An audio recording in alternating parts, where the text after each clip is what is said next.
Is everyone good? Thank you for joining us. Really grateful to have everybody come back after lunch. I know that's a big ask, so thank you. And so the next presenter is Tom Camel, and I met him the best way that you can meet somebody at one of these conferences, and we started talking in the breakfast line, and I was all dressed up with a suit and tie and everything. And Tom was like, "Oh, you're not gonna last long." And it was just a really cool way for me to see this is a family event. This is a family, you're gonna get that kind of stuff from people that care about you, and you're gonna serve it right back. And it did tell me even more clearly that there was a responsibility that came with working for NAMI Montana, and we're not people that show up once and then leave. And so that was 13 years ago, and it's been wonderful to have our friendship grow. Tom is a Vietnam veteran, and is really proud of his tribal heritage, and being a veteran and the story of his journey, and the way that I first really began to see both sides of Tom were with him forcing NAMI Montana to always think more about culture, to always think more about race, culture, rural, urban, think about where people are and what their lives are. And it was way before anybody was doing that. And he's a consistent voice, and we just beg him to come to our board meetings every time, which aren't the most exciting things at all for those of you that attend the board meetings. But he always shows up and works to make us better. So we're incredibly grateful to Tom. And Veterans Day is coming, and he does have a really cool veteran song on YouTube. If you're looking for something to share this Veterans Day, it is really meaningful. So I'm really grateful to my friend Tom Camel, and I begged him to tell his story at this time of recovery and strength, and we're happy to have him.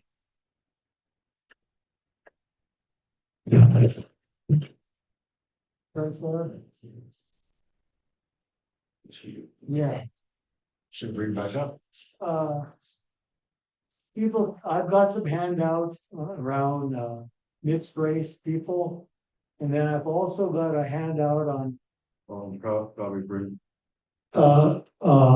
Somebody, I got it from the VFW in Roanoke. It's how what a military person experiences. So should I just go put these up? Yeah. Okay. So People can grab them. these will be by the continuing education sign in, which is right over there. And I did forget, make sure you vote for the Lincolnshire Art Show before 4 o'clock. Okay, so these will be right there. Yeah, and there's only a certain amount, because not all of you would want read the particular handouts I have, but it's there. I want to sing a song. It's called a peace song, and over the years, I learned some songs from my tribe, and actually, I even learned some tribe songs from a group called Black Lodge, Blackfeet tribe. They have veterans honoring songs that I really like. But anyway, this song kind of fits. It's like one tribe meets with another tribe, and they get together and they sing this song, and it's a peace song between them. And so kind of think about that when I sang and who you wanna be at peace with. And maybe even yourself, because sometimes we're not at peace with ourselves. Can I? I'll switch your microphones. Do you want to listen up or A switch? yeah, to that one so you can play? Uh, yeah, that'll be better. Thank you. And some of you can stand, I would prefer you stand. Yeah.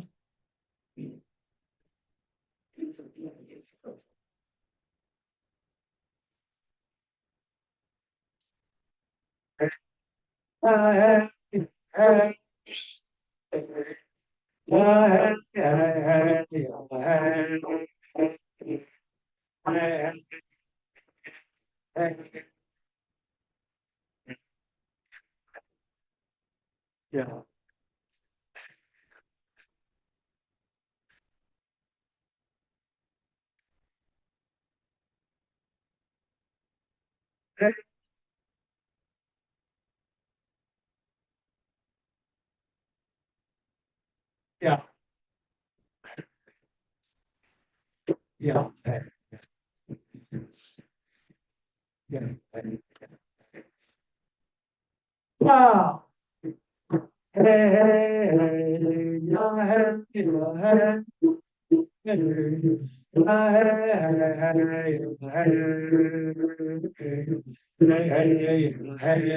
hey.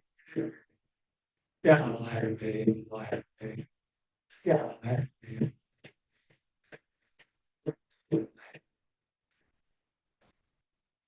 Wow. Yeah, hey, yeah, hey. Hey.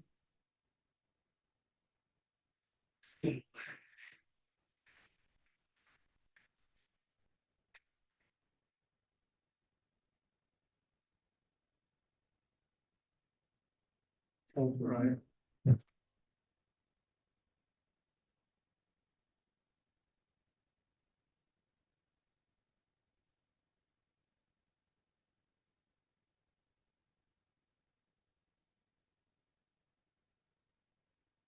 Some people, my experiences in Vietnam, and every soldier has their own experience and their own feelings about what they had happened to them and what they did. And for a lot of veterans, they don't talk about what happened, and what they did. A lot of times the family knows that the veteran has problems, but they feel helpless to be able to help that veteran. And so about 2 years ago, I decided I was going to have my story, tell my story and have it recorded, and then put it on DVDs and have my family see that so they know. Is even my own family, I don't really know my full story. Uh, and so, and I feel that'll be a gift for them, even though it may be hard. When I was growing up on a reservation, on a Flathead reservation, my father was an African American, and he was a veteran. He was in the Navy. My mom was a welder on ships. It was sort of like the Rosie the Riveter, but she welded things together. And they met in Washington and got married and came to the reservation and, and lived in Ronan.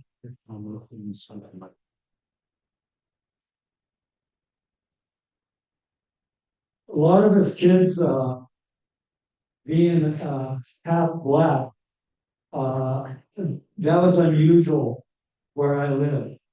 There are very few black people there. And there was another black family that was kind of half black or quarter black or whatever, and then Native American. But so we kind of struggled. And before I went to the first grade, my dad uh, made me go before him. And he says, he told me, if somebody calls you names or tries to hurt you, you have to fight back. And that, as a little kid, I didn't know why I'd have to fight back. Why is he talking to me? And I found out, and because racial discrimination. But it was good. A lot of my brothers and sisters became athletes. Um, I was in track, and I boxed. I was a boxer, amateur boxer.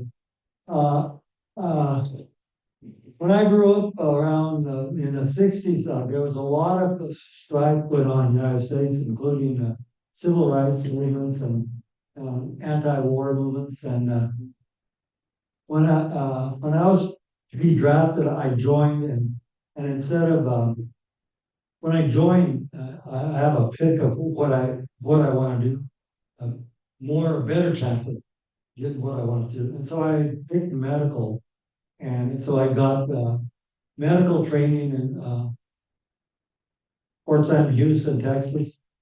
My basic training was in Washington. My airborne training was in Georgia, Fort Benning, Georgia. And I was stationed at Fort Bragg, North Carolina with the 82nd Airborne. And when I got there, um, shortly after I got there, I joined the boxing club. And so instead of getting more training and being a medic, I was boxing, I was training to box. And I enjoyed that. But it probably wasn't good because my orders for Vietnam came down when I was still boxing. And as soon as I fought my last fight, they sent me to Vietnam. And when I was going to the airport, there was one thing about being at Fort Bragg and Fayetteville, North Carolina. There was a lot of black people there, and I'd never been around a lot of black people. And there was a kind of a brotherhood or closeness at that time because of the civil rights and that going on. And I felt accepted and instead of rejected, and without even having to say anything. But when I went to the airport to go home for a leave before I went to Vietnam, uh, I ran into a couple of black men, and they convinced me to get in their car and don't. And I was, and they brought me somewhere and they robbed me and left me in a neighborhood I had no money, and so I was trying to figure out what to do, and so I went to a bus stop, and I told the bus driver who happened to be black what happened, and he told me to get on, and he arranged it so I could get a ride to the airport, and he brought me to an office that would help people like me that something like this happened. And so my father sent me money for my air ticket, and then I went home and actually probably partied. uh, uh, and then I shipped to Vietnam on the airplane. We stopped in Hawaii, and I used to kind of brag that I was in Hawaii one time. Although I never got out of this little building, and I didn't know what Hawaii looked like because it was just a terminal at an airport. And so uh, I ended up getting back in a plane because anyway, and I ended up at Cameron Bay, a place called Cameron Bay in Vietnam. And that was when I got off the plane, it was so hot and muggy. And oh no, I think I get back on the plane. Like I couldn't do that. So they put us in a certain area. The people that were come from the States put us in a certain area until we get shipped off to where the place where we're gonna, the group we're gonna be with, the tunes of, and so, I stayed there about 3 days, and then they had us go out on a group of soldiers went out and checked the area out for, for enemy or Viet Cong or whatever. And it has so happened that, one of the troop carriers I was with is in front of me, ran over a landmine and they called medic. And so I went over there and there was 7 people, about 7 or 8 people on the ground. And so I picked somebody to work on. And so I did. And uh, from there, they shipped me to another place. And I had an interesting experience, I thought, because I could hear shooting up front. And so we're in combat situation.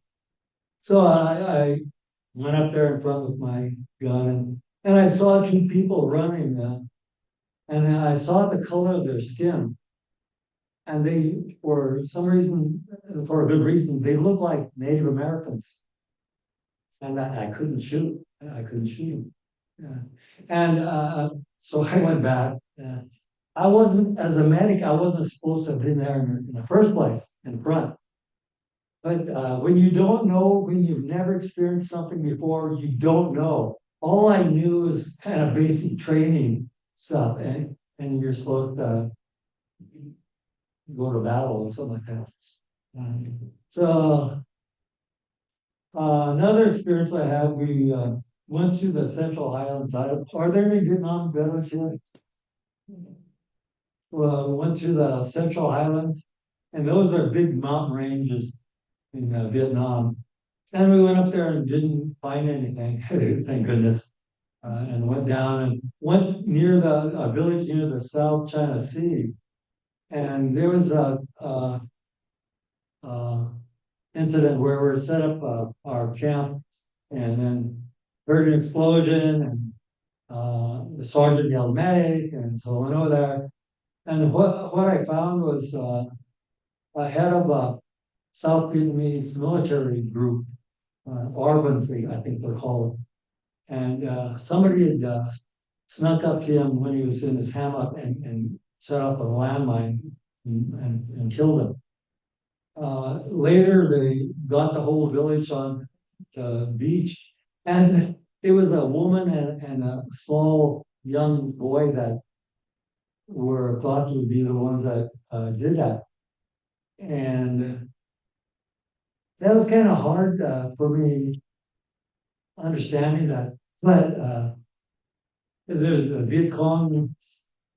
And it must, when they're shooting each other, uh, because of political reasons. But they did that during the Civil War, I guess.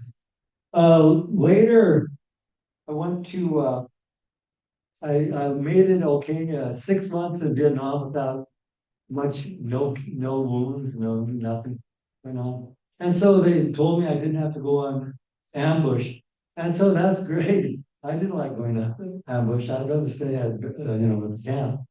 And a couple of days after I was told I didn't have to go out, they got word that one of our groups, American groups, ran into another American group, and they shot each other up, or at least shot one guy up from my platoon. And so I went out and worked on him, and it was too late. I couldn't do anything really, but he got him. Gosh, one of the stories before I went to Vietnam, I told myself I'm not gonna get in any fix because there's problems between the races. And so as a medic, I would make sure everybody in my platoon knew I was there for them equally. And I wouldn't have friends over here and some people I don't like over there. But once, and I did that for about 9 months, But when you do that, you get pretty lonely. When when you have no friends, you have no people close that you can talk to. I felt pretty lonely there. Uh, and I was kind of grumbling that there was no medic to tell me the best way to do things. You know, I had medic above me. Uh, so it was just kind of like me, and I was there. And one of the strange thing is I felt so needed. You ever get in a relationship and you know you're needed, you really needed, and they needed this medic. Uh, and no matter what I did, well, you know, I did the best I can, and so, but I like that feeling. Although, you know, I don't think it went to my head, but it felt good to be needed and respected and treated in a really good way. And up until then in my life, I don't know if I had ever had that kind of experience. But anyway, they did, and we went to this fire base, and a fire base is just a base that they sit out there in the middle of different parts of the country, and they have big guns, you know, cannons, and if some somebody needs help, some of the soldiers need help out here, you know, they'll shoot out. And so I was going to go there for 3 days, working 3 days. And the first night I was there, those doggone guys put me on guard duty. They should have, but anyway, I did, that's okay. And so when I got through with my time that I spent in guard duty, I got out and the guy that was replacing me said, "What, Tom, Doc, they call him Doc. There's somebody, two black guys said they're gonna kill an Indian guy."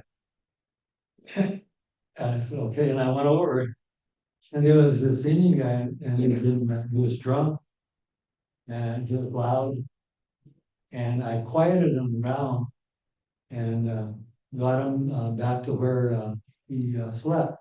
And he was one of the guys I went to medic training.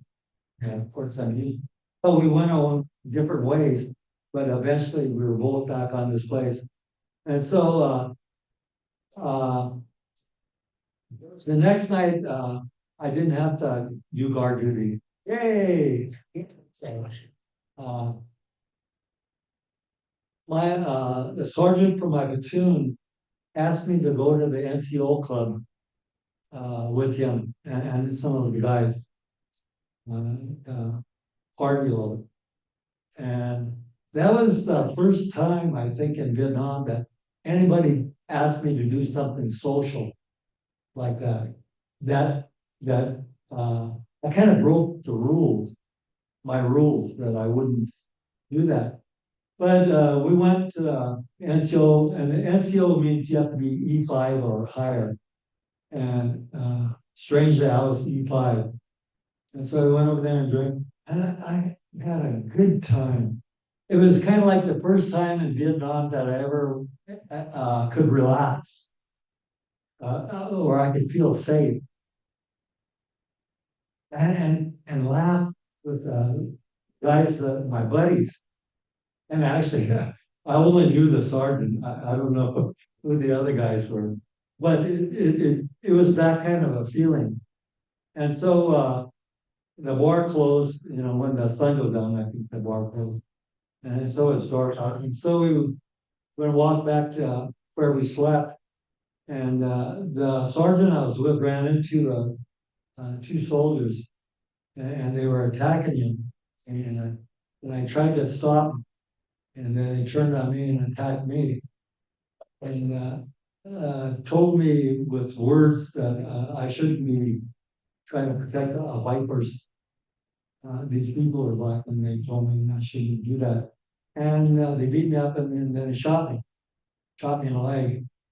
And I was laying there, and I could hear them run off. And then the sergeant I was with yelled, "They shot medic." They shot Doc, and he took off. And then somebody else came, I don't quite remember, but I know somebody came and they lifted me up in the air and I was put on somebody's back. And so two guys risked their lives to get me to the doc, the medic station. And Bill Coleman was the doctor, and he probably saved my life and stopped my bleeding. And they put me on this what they call medevac. And I swear I had this feeling that I survived Vietnam. Somehow in my head, I was like, I'm going to survive Vietnam. I'm going to go home. And that was such a nice feeling. Then put me in a hospital, and a medic came to me, the head medic, they call a head medic in my unit, came to see me, and he told me the sergeant I was with named the guy as the one that shot me. And that medic said, that guy didn't do that. And here I was sitting in a bed without a leg, and this medic was telling me somebody wouldn't have done that. And I'm sure he was a nice guy, most people, or most of the time.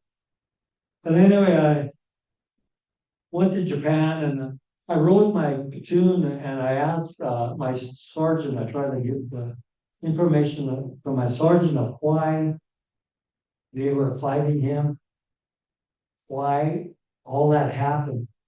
And the sergeant never did reply. He never did send me any information about why that happened. I went home. I went to Washington, the General American Hospital, and I learned.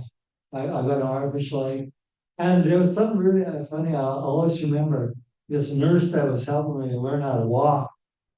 She kind of demonstrated how to walk with an artificial leg, and she was kind of limping along and along. And I'm like, boy, she was doing pretty good. I thought it was ironic that somebody with two legs would show me how to walk with one leg. Anyway, I went home and I drank, and I drank for a decade straight, more or less. I went to a lot of treatment, chemical-based treatment, got married, got divorced, had a child, and lost a child. Uh, I even went to try to go to school. And it's funny, there's three colleges I went to, and three of them I dropped out because of my drinking. And because I couldn't stay sober. But in 78, I was at a house party, and uh, there was an elder Indian veteran that died in that fire. And that's when I sobered up. Nothing else those 10 years could get me sober, but this sobered me up. And so I went to school and fairly successful. Uh, but throughout my life, I've been a problem of drinking alcohol. And it occurred to me, none of those counselors asked me what happened to me. Nobody asked.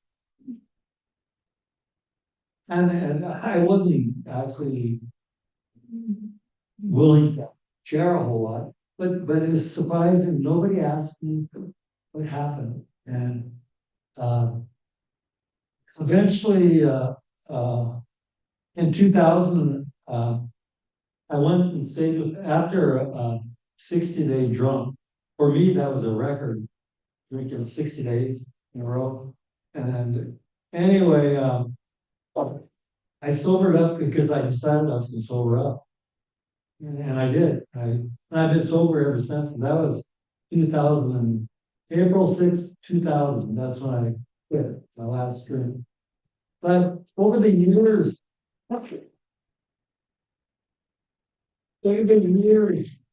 eventually, before I quit, I went to Roseburg, Oregon, and we had PTSD program, and they also had an alcohol program.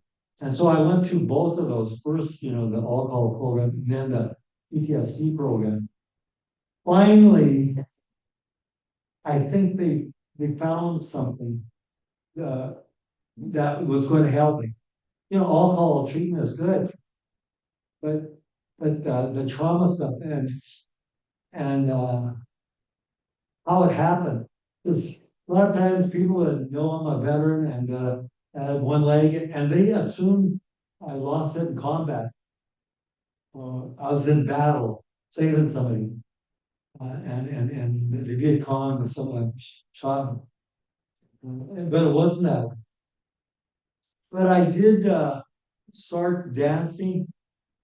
I have one leg, but I started dancing, tribal dancing, and I'm pretty good at it.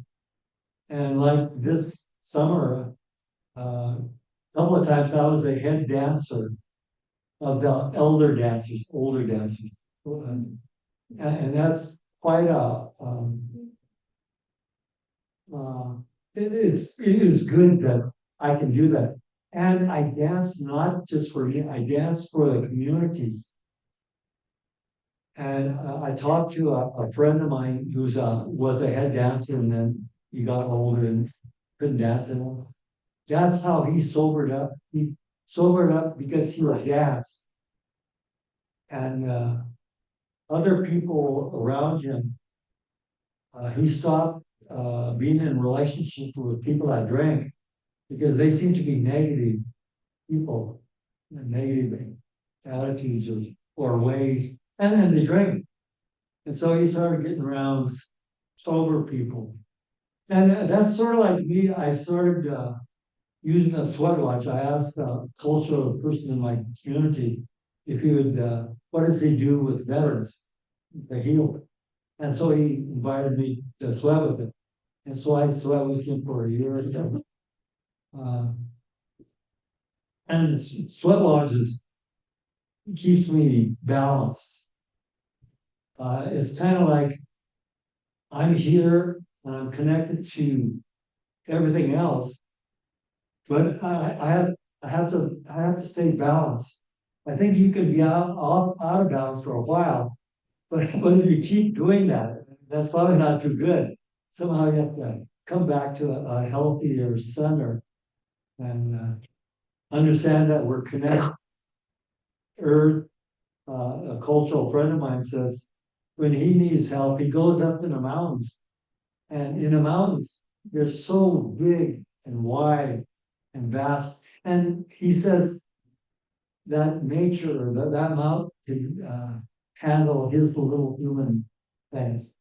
And I remember that.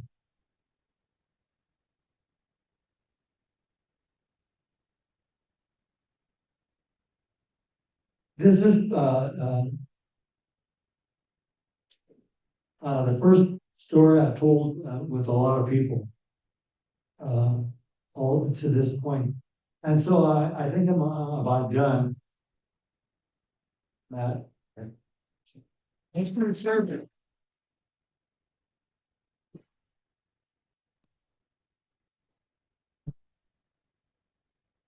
Any questions or? Oh, sure. Okay. Remember, my story was from my perspective. It was from mine. And I may have misunderstood some things. And there's a lot of things I don't know. And one of the things that kept me stuck was letting that go somehow. I had to, that 45 seconds when I was beat up and shot. Somehow I gotta make sense of that and use that in a good way. Uh, and so, as time goes by and stuff like that, I get more, I get a better perspective. I get okay with me. And even that person that shot me, uh, oh well, I can't control other people, and I even pray for them. Because if I don't do that, I get stuck. I'll get stuck in 1970. I'm in Vietnam. I don't want to be there. Thank you. Is there any questions? Question, yeah. What Native American tribe are you and what was your mother? It was the Confederate Salish Kootenai tribe, but it's actually Confederate Salish Kootenai and Kalispel tribe. And my mom was Kalispel. And she was, I guess, all full blood, they call Kalispel. And then another question, did you have to take any medications for your PTSD or depression? Oh, yeah, I had my depressants that were given me, or the doctors that gave me, and the different things. But I swear, it's good, except I felt I couldn't feel really. I couldn't have all my feelings. It was like that, uh, and I could have, I suppose, tried other medications. But eventually I tried to use other things like the sweat lodge or smudging to help me be okay, better. More spiritual. Yeah. And I'm not done. I'm not totally well because I don't know. Haven't met too many people that are totally well from something, but better. Better. That's Hi, helpful. hi, Tom, I'm Carrie. My stepfather was a Vietnam veteran, but he was abusive, it ran in the family. And for many years, I couldn't, I hated him. And my therapist said, you need to do a forgiveness letter. Now I communicate with my sister and ask how he's doing. I pray for him, wondering how he's doing. And yeah, the forgiveness is awesome. It's a way to go. Thanks. Although forgiveness is good if you can get there, but maybe even indifference would be better than hate or something like that. But yeah, that served you, not him. Right. Um, you had been in treatment for your alcoholism before you were in treatment for your post-traumatic stress. I believe that co-occurring is the expectation and not the exception, and that both need to be treated with parity. And that also, I think that it would have been a lot more beneficial for you to be treated for both post-traumatic stress and alcoholism at the same time. And that goes for a lot of other different type of mental illnesses and addictions. And I was just wondering what your take is on that. I agree with you a lot, except when the alcohol is so overwhelming, everything, that they can't do anything else. But yeah, co-occurring, being a holistic, working on the whole person is, I think that hopefully the better that way now, hopefully. Tom, do you have any advice about what you've been helping us learn for years about culture and about therapists as they work through different cultures and how to, just kind of think about that? Yeah. I had a counselor, a white counselor, and I was telling him about my Vietnam experience. And then I brought up the idea of ethnic identity, and that I have issues, or I've worked on my ethnic identity. And there could be a kind of African American identity, Native American identity, yeah, different Native American. But then there's the mix. I sent gave you guys some about the mixed race groups of people that we can be a lot of different things. But when I was, actually, I did go to Hawaii, and this guy I saw twice, and he thought I was one of the tribes, one of the local groups. But, culture, there's historical trauma, there's racism that happens today, and sexism, and you know, homophobic. All those things can wound you, or make it less likely that you will feel good about yourself. Although, when we can,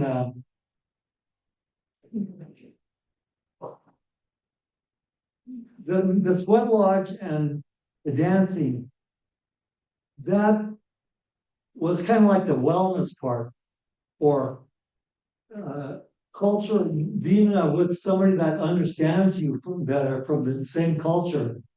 When I was in Fort Bragg, there were black soldiers and Native American soldiers.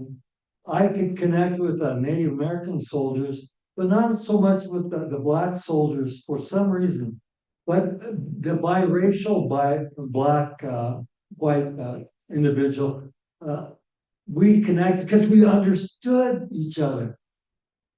Uh, and so, you know, it's like historical trauma is wounds of not being accepted for who you are, or injustices happening, or those kind of things. If we don't look at those things, we're probably missing something with that person. But then that doesn't mean I can push my ideas on anybody else. And I like it that nowadays they try to, instead of fixing people, or counselors giving all this advice, they listen to people, let the person be who they are. And so that's the way I think about culture. There's different Native practices, African American practices, Filipino practices that are healthy, that people have used for centuries or forever. That can be used for healing instead of a foreign thing put on them. So, is that Yeah. okay? That's really helpful. Thank thank you so much, and just really grateful to Tom for all of his work with NAMI over the years, and everybody in an organization like this really leaves their stamps. And Elif's stamp is this conference, and all of the different people that work here, and Tiff Hansen in the corner who snuck in, who's also, you know, her stamp is what we did this one with children. We were talking about the youth environmental program. We got into it because she came into our office and said, NAMI needs to do better with youth. I lost my niece, and I'm here. And she's been our president for years, and guide, and each one of us makes a mark on the organizations that we touch, and we're incredibly grateful. And meaning, when I sobered up this last time, I had to take care of my mom, and that gave me some meaning. And I think we all need some meaning. Absolutely. So thank you so much.